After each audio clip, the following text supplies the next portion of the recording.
த்ரிஷா ஜாதகத்துல நான் கணிச்ச எல்லாமே நடந்துருச்சு. அடுத்து இதுதான்னு இயக்குனர் இப்படி ஒரு விஷயத்த சொல்லியிருக்காரா? தமிழ் சினிமாவில 25 வருஷங்களுக்கு மேல முன்னணி நடிகையை தொடர்ந்து பயணிச்சு வர த்ரிஷா அவங்கள பத்தி பிரவீன் காந்தி அவரு பேசியிருக்காரு. அதுல அவரு நிறைய விஷயங்கள் சொல்லியிருக்காரு. சமீபத்துல பிரவீன் காந்தி அவர் கொடுத்த பேட்டியில த்ரிஷா அவங்களோட சினிமா அறிமுகம் முதல் தன்னோட ஜோதிட கணிப்பு வரை பல விஷயத்த ஷேர் பண்ணியிருக்காரு. அதுல 99ல வெளியான ஜோடி படத்தை தான் இயக்குனர். அப்ப நாயகியோட இருக்கிற காட்சிகளுக்கு அழகான மாணவிகள் வேணும்னு எதிர்பார்த்தேன். அப்ப பிரவீன் காந்தி அவங்க எதிர்பார்த்த மாதிரியே 10ஆம் வகுப்பு படிச்சுக்கிட்டு இருந்த த்ரிஷா அவங்க கோடை விடுமுறைக்கு ஷூட்டிங்க்கு வந்திருக்காங்க.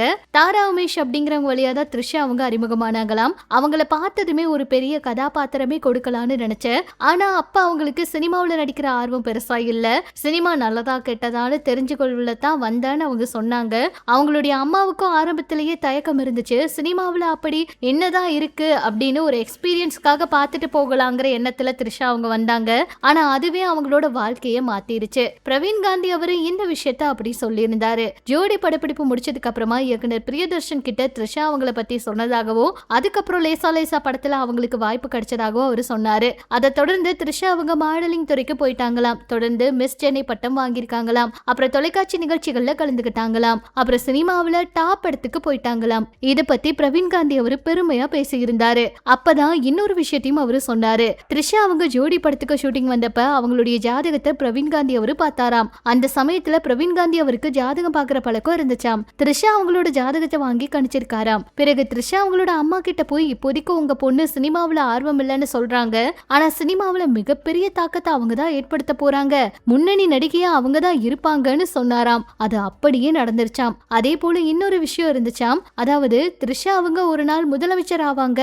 அந்த அளவுக்கு யோகம் இருக்குன்னு சொன்னாராம். இப்ப நான் சொன்னபடி அவங்க பல வருஷங்களா முன்னணி நடிகையா இருக்காங்க. அதே போல முதலமைச்சர் ஆவாரா அப்படிங்கறத காலம்தான் சொல்லுன்னு சிரிச்சுக்கிட்டே பிரவீன் காந்தி அவரு சொல்லியிருக்காரு. ஏற்கனவே த்ரிஷா அவங்கள வச்சு தேவையில்லாத பல சர்ச்சைகளை கிளப்பி விட்டுட்டு இருக்காங்க. அவங்கதான் அடுத்து ஆட்சி ஆள போறாங்க. அவங்கதான் அடுத்து முதலமைச்சராக போறாங்க. இந்த கட்சியே அவங்களுக்காக தான் இருக்க போகுதுன்னெல்லாம் ஏகப்பட்ட வதந்திகளை எழுதி தேவையில்லாம அவங்களோட பெயரை இழுத்து விட்டுட்டு இருக்காங்க. த்ரிஷா அவங்களுடைய பெயர் அரசியல் விவாதத்துல தொடர்ந்து இடம் பிடிச்சு வருது. இந்த நிலையில இந்த பேட்டியும் கவனம் பெற்றிருக்கு. மதுரையில த்ரிஷா அவங்க அரசியலுக்கு வரவேற்கிற வகையில ரசிகர்கள் போஸ்டர் ஒட்டியிருக்காங்க.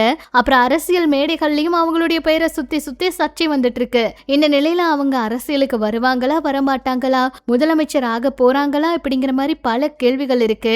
என்ன நடக்க போகுதுன்னு பொறுத்திருந்து பார்க்கலாம். இதெல்லாம் பற்றி உங்களோட கருத்தை சொல்லுங்க. இனிமே இது போல சினிமா அரசியல் தகவலை தெரிஞ்சுக்க நம்ம சேனல் கூட இணைஞ்சிருங்க.